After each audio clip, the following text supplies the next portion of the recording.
Hi everyone, welcome back to the channel. In today's video, I will show you exactly how to copy a Discord server template without admin permission using your own mobile. So this method works when the server has a public template, even if you are not an admin. So without further delay, let's get straight into it. So first of all, you need to get the server template link. So to copy the Discord server, you must have a template link. Now this link can be come to you if someone has shared it to you, or if you have the link already, you just have to tap on it.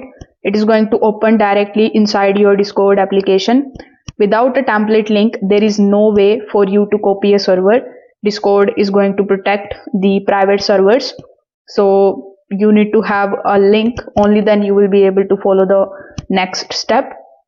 So when you have the link and when you tap on the option, Discord will going to show you a preview with the server name and what the template includes. So you will see the button that would say create server from the template. So when you see that option, simply tap on that, and Discord now going to ask you to enter the server's name, and optionally it is going to ask you to upload your photo. So you just have to simply start doing it. Give your Discord a name, then this particular template will going to become your own. So after doing so, simply tap on the option of the create server, and Discord will instantly going to create a server for you with all the channels, all the categories, roles, basic structure. So this happens without needing admin rights on the original server because the template is public.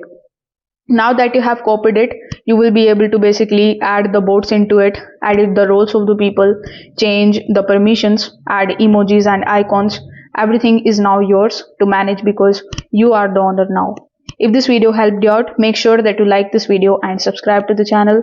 Thanks for watching.